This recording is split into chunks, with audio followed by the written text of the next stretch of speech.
Sun and a trailer for Supersize versus Superskinny. Other programmes in this area you may have seen: My Man Boobs and Me, Hotter Than My Daughter, and Snog, Marry, Avoid. You know the type of programme. Do they provide an insight then into lives of the subjects, or are they just cheap titillation, as I said at the beginning, just a freak show? Let's talk to broadcaster Rachel Agnew. Hello, Rachel. Hello there. And former plus-size model and body confidence campaigner Natasha Devon. Hello, Natasha. Hi, Tony.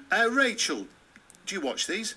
I watch some of them, not all of them, but I certainly watch some of them, and I think there is a place for them on television. My Man Boobs and Me. I don't think I actually tuned into that one, I have to say, Tony.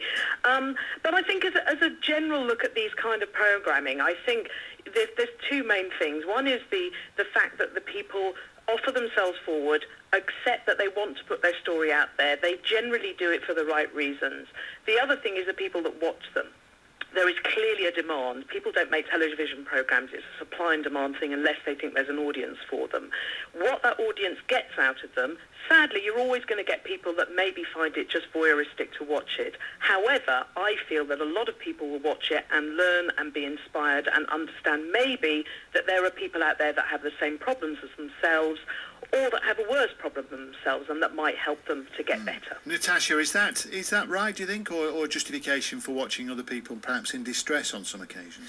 Well, I think that I should begin by telling you actually what Body Gossip does, which is my campaign. And what we do is we invite every person in the UK to write something about their body, and then we pick a selection of what we receive to be made into short films or theatre shows, so real people's stories. Right. And every single day that we receive these stories, I'm reminded of how insightful and funny and inspiring and poignant real people's stories are. People who, to look at them, probably you wouldn't think they had a body image issue, but they do have something to say on this debate.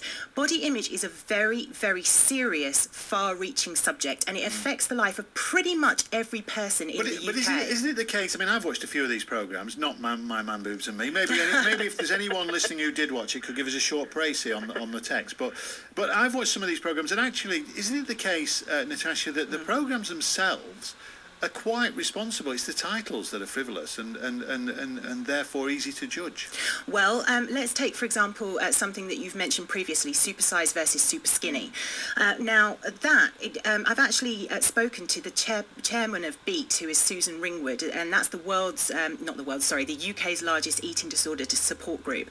And she's been very, very vocal in her condemnation of that programme, because the people in that feeding clinic, if you eat until you are morbidly obese, or you starve yourself until you're growing downy hair and you're in danger of getting osteoporosis, that is an eating disorder. But they treat it purely as a food problem. They don't treat it as a mental illness, which is what it in fact is. So it's not being treated with the sensitivity that it deserves. And Rachel Agnew, do you think the viewing public is nuanced enough to understand all that?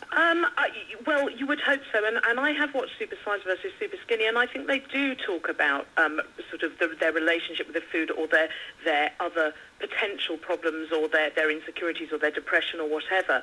I think the problem is that, and let's just not kid ourselves, this is television again, that you're not going to have somebody sitting there with a therapist going through their innermost personal details. That really would be too much, I think. I just want to go back to something that Natasha said before, and I absolutely admire and clearly, understand and think what you're doing is fantastic. But you said it's about real people. These are real people.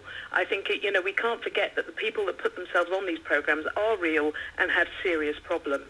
But quite often they represent a stereotype, and that's my problem with it. And it's not just body image related problems. I'm from Essex originally, and I'm not covered in inches of fake tan, and I'm not wearing 7 pairs of false eyelashes, and I'm perfectly capable of stringing a sentence together without using shut up or oh my god.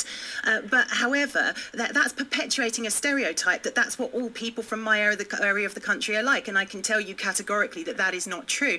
And what's that doing to society? way to kind but of I think perpetuate those myths. You have to show the extreme to understand the levels of getting there.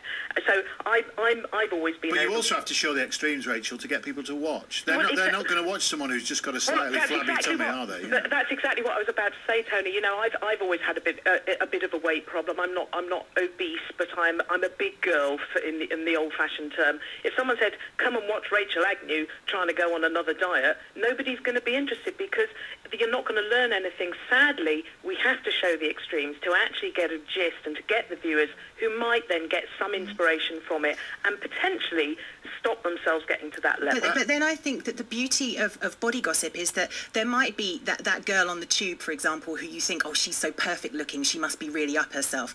And then you find out her body story and she's just as insecure as the next person. You know, but people who to look at don't necessarily have a body image issue. They are letting body image issues dominate their lives, and that's what the public aren't learning. And that's why a lot of people do feel incredibly isolated, because they think, I'm not terribly overweight, I'm not terribly skinny, I'm not naked, and therefore my problem is not worthy of any attention, and that's the issue, I think. It's cheap telly as well, isn't it? That's the other key here. You know, they're not paying a celebrity to perform. They're just filming ordinary members of the public who may get a nominal fee. Is that something to do with it? It's quite easy to make. Well, I can't be the only person in this country that gets home at the end of a long, hard day, and I've got a BT Vision box, and I've got hundreds of channels on there, and I look through, and I think there is nothing to watch. That's what my wife says every night. I will settle for something which is a bit sensationalist and that's mildly piqued my interest, because I think that program makers are underestimating the public. The public are a lot more sensitive and intelligent than we're being given credit for. But if they didn't I feel get the patronised. Viewers, if they didn't, I completely agree, and some of them are appallingly bad, and that's programming across the board. But they wouldn't be making them if there wasn't an audience, because they just wouldn't get recommissioned. So sadly, there are people out there who do want to watch what we might consider to be rubbish, and there is a market for it. And you do have to. They are there to entertain everybody, and there's a broad range of people and tastes in the country. Okay, all right. I must move on. Rachel, good to speak to you, and Natasha, thanks very much for coming on the programme. Pleasure. Thank you. Thank you.